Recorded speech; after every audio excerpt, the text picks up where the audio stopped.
One, I didn't get the bonus. Second, the only fight You Mark get a Zuckerberg bonus? wasn't.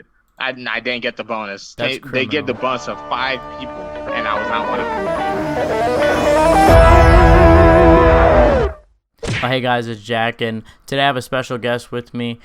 He's the number 12th ranked featherweight in the world, Dana White Contender Series alumni. He won last Saturday by a submission in 30 seconds, guillotine choke in dominant fashion. Please welcome Sodiq Yusuff to the show. Hey Sadiq, how you doing today? How you feeling, man? Thank you for having me.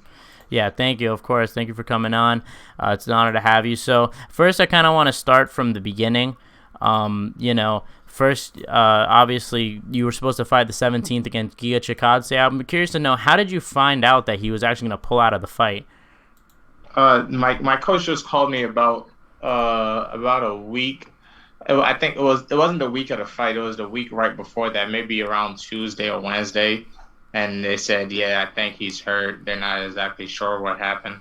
And to be honest, I kind of figured the UFC was gonna still like find somebody to replace him in short notice. That's why I was able to that's why I flew out there.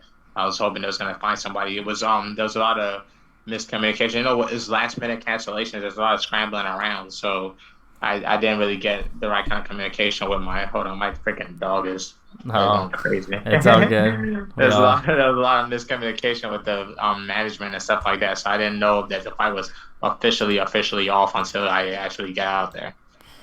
Yeah, of course. We were disappointed because honestly, that would have been a guaranteed fight of the night. They might as well have sent you the 50,000 right there.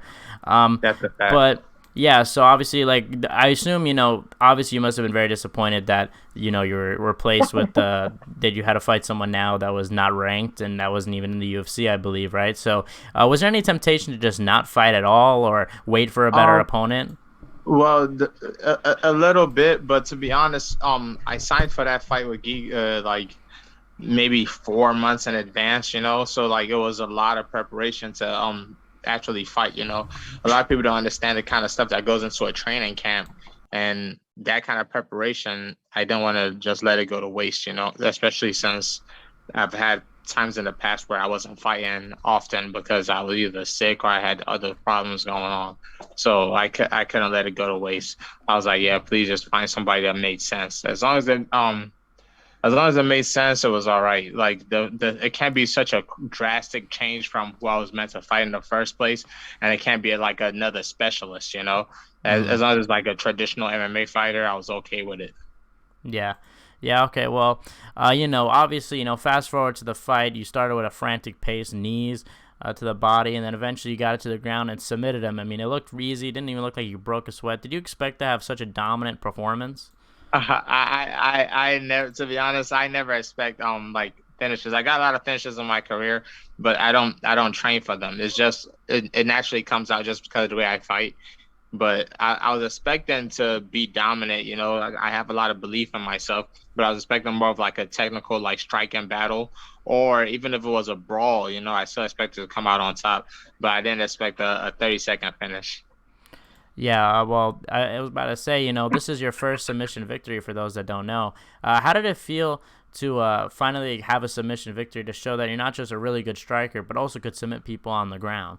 Yeah, man, I've always had good jujitsu. It's just when you're in that cage sometimes, especially back in the day, I'm starting to get a lot more comfortable now. But when I was in there, it's like I kind of fight on autopilot a lot. And with fighting on autopilot, what comes out naturally for me is just striking. I don't know why. Jiu-jitsu, I feel I do jiu-jitsu more than any other aspect of martial arts. That's why a lot of people don't realize I actually have a pretty good jiu-jitsu Yeah. game until they train with me in real life.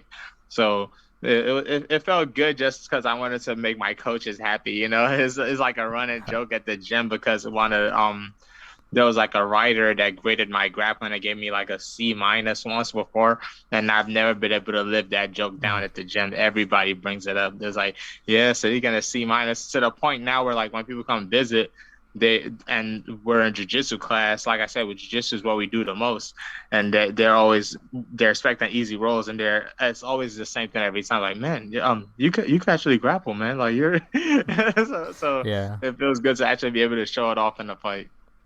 Yeah, I mean, not bad for a C minus. You really proved yourself there. Exactly. So Uh, hopefully they increase my star rating on the UFC game.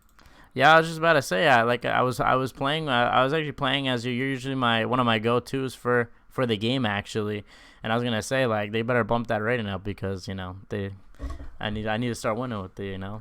That's a fact. Even in the preparation, that's kind of what Don was saying the whole time. Is like, yeah, once he gets me down, it's gonna be a lot. It's gonna be an easy day, or like he's gonna have a lot of success grappling, But me and my coaches, we was really happy about that. It was like, oh man, he's gonna be in for a big surprise. Because to be honest, in the UFC, I've never been out grappled. I've gotten taken down, but it was like flashlight hit the mat and pop up. The longest I think I've been on the mat was a takedown from Arnold, and that ended up with me catching a guillotine too. But I didn't step over.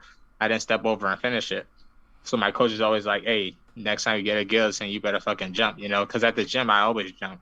Whenever I catch a neck, I always jump in and finish it either on my back or on top of mount. But when I caught it against Arnold Allen, I didn't commit, Yeah. Yeah, it's funny how you mentioned that. In preparation for the interview, I was rewatching a few of your fights, and I was watching that sequence that you're talking about with Arnold Allen with the guillotine, and I was thinking to myself like how you finished the new fight with the guillotine choke. So I thought that Yeah, was nah, interesting. it's definitely whenever you make mistakes like that, you gotta learn from it. It's hard to learn from wins, but it's very easy to learn from a loss.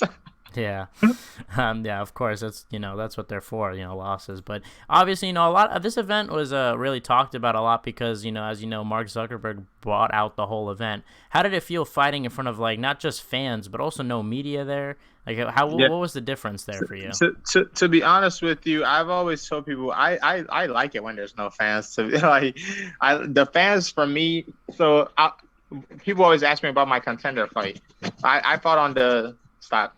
I fought on the second season of the Contender Series, and that was like early on before like they weren't even letting like the family friends they were letting in was maybe like 10 people at the most.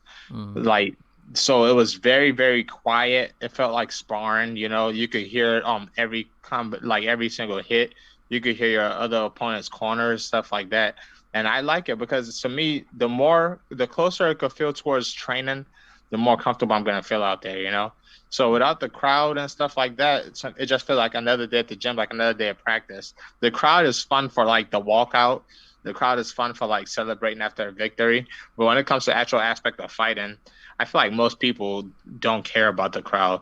And like someone like me, the more quiet it is, the more fun it is for me. Yeah, well, that's interesting to hear. You hear a lot of different perspectives of some people fight better with the crowd and all that. Did you actually get to meet Mark Zuckerberg or at all, or you see his wife? Man, can you? I think the only fight he missed was like something was going on that night. One, I didn't get the bonus. Second, the only fight You Mark get a Zuckerberg bonus? wasn't. I didn't get the bonus. That's They give the criminal. bonus of 5 people, and I was not one of them. That is criminal. 30 seconds. I believe you're the only Yeah, finish. I believe you're the only one that got to finish on the main card. It's yes, I was only crazy. finished on the main card. It was 30 seconds. They gave the bonus to like 3 people on the prelims. I think Brandon Allen, Guido, the Brazilian with the dyed hair, and then somebody got fight of the night. I can't remember. But yeah, I didn't get it. And after the fight, I was like, man, I want to take a picture of Mark Zuckerberg. But him and his wife literally only missed my fight, and they was right back out there for the next one. So I don't know what's going on. Wow. Wow, that is criminal. I cannot believe you got a bonus. I remember looking at it and I was like, oh, you definitely got a bonus. Like there's no way. Like, but 30-second submission. I mean, you made it look easy. Yeah, I don't know. I don't know what else I have to do. Yeah, I'm honestly in shock about that. Maybe I'll go call up Dana for you. I would appreciate it. Yeah. So obviously, like we talked about in the beginning, you're supposed to fight Giga Chikadze. Is there any interest from you of rescheduling that, or has the UFC talked to you about maybe rescheduling this or anything like that? No, whatever's happened with Giga, I think it's something serious. Oh, So I try not to pry into it because yeah. it as soon as the fight got canceled, I remember my coach initially asked to just push the date forward, and I think it was serious enough to where there wasn't even talking about pushing the date forward. It was just like he's not doing anything. So, well, yeah, he did take a lot of damage in that fight in the beginning of the year against Calvin Kattar. yeah, but man, I think that was enough time to heal, Oh yeah. But whatever it is, like he hasn't announced it either, So I just know they said it was an injury, and that's as far as I know. I wish him the best. I hope it's not something that's like career changing or something like that, you Yeah, of know. course. So hopefully he'll be all right. That's the real fight I really wanted was Korean Zombie. You know, I feel like that would have been I know he's looking for a retirement fight, and he's one of the last few legends left in our weight classes. You know, so I would really love to get that one. Yeah, I really I like the call out at the end, against the Korean Zombie. I think that would actually be a really fun fight between the both of you. How do you see yourself styling up against them? Like, how do you see your two styles going against I each other? think I feel like it's gonna be another fight like he had with Yair. Hmm. Like it's gonna be a back and forth barn burner. That's kind of why I want to see it. I'm not one of these guys just gonna throw random predictions out there. You know, it's like I want to see it play out too. Like I was a fan way before I was a fighter. So it's just now I get to be a fan while executing the moves myself. Yeah, yeah. So, I also wanted to ask you about this. I saw you post Bryce Mitchell on your Instagram story. There's a rumor circulating right now that his opponent, Movsar Evilov, or I think that's how you Yeah, pronounce his name, right? He's pulling. He might pull out. He might be injured. There's a rumor going yeah. around. Would you be at all interested in filling in November 5th, That, or are you yeah, looking? that's why I put the post up. You know, Mm-hmm. it's like I don't know who they're gonna pick to replace it. I think people are saying it's probably gonna be Taporia that's gonna do the Yeah. replacement. But yeah, I would definitely like that. When Giga initially pulled out, we asked for Bryce, and he said he needed a little bit more time, which is understandable. You know, Mm-hmm. at this spot in the UFC, and with how close a lot of us are in both rank and skill, I don't blame anybody for wanting to play it smart. Like there's not a lot of people in the weight classes that someone could just wake up and be like, "Man, I'll beat him tomorrow." You know, Yeah. it's like you might fight him tomorrow, but you're not very confident about how quickly you could do it without preparation. You know, so I don't know. I don't know what he's gonna do. Yeah, of course, and especially when you consider featherweight. I mean, saying that you're number 12 is just a testament of how hard the weight class is. I mean, Exactly. when you look at the depth, I mean, even number 15, that's a hard enough. I believe number 15 is Taporia, or maybe I'm Yeah. incorrect. I think Topuria might be 14. He Yeah, used to for. be 15 until Shane Burgos left. Hmm. Oh So now yes. that Shane is gone, I think he's 14. They might have put Alex Caceres back in there again because he was the last person that was ranked before he was out. Yeah, yeah, but featherweight definitely one of the top weight classes. So obviously, assuming if you don't get that Bryce Mitchell fight in November 5th, when ideally would you like to return? You took no damage, Yeah. so So ideally, it'll be the opponent for me. It's not really the date. Ideally, I could get that zombie fight, or something that could push me forward. I really like to get back on into the talks. Like that's why that Giga fight was kind of important. And I took the fight with Shanus just to stay active, but I need to move forward. hmm. Yeah, well, I'm glad to hear that. I hope you get that Korean Zombie fight. But before you go, I want to know your thoughts. Obviously, we talked about your fight with Arnold Allen. He's going to be fighting Calvin Kattar at the end of the month. I'm curious on your thoughts of that fight, seeing that's in your weight class. Yeah, selfishly, I want to pick Arnold to win, but to be honest with you, I'm gonna be watching that fight very closely just to see how the rest of us stack up. MMA math doesn't really work out that well, but we could judge how the new young bloods would do against Hmm. the older crop. I know Calvin's not that old, but I consider him kind of like the last year's generation when it comes to featherweight. But him, Ortega, Yair, those guys that kind of already been in the top five shuffle. Yeah. So Arnold will be kind of like a brand new face, and I think I did. Even though I lost, I did pretty good against Arnold. So I really am interested in watching that fight, just to see how we stack up.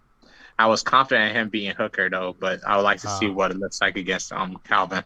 Yeah. Well, one last question for you. Obviously Alexander Volkanovski, a lot of talk with him. Do you think he stays at featherweight, or in his next fight he goes up at lightweight to get? Uh, I think he's gonna stay at featherweight, because like I said, even though he's beating those guys in the shuffle, in the top shuffle, there are a lot of new younger bloods. It's just we just have to find our way into that fold. Like Yeah. it's gonna get to a point where the UFC is probably gonna start throwing a few of us into that fold without having to go through the trenches.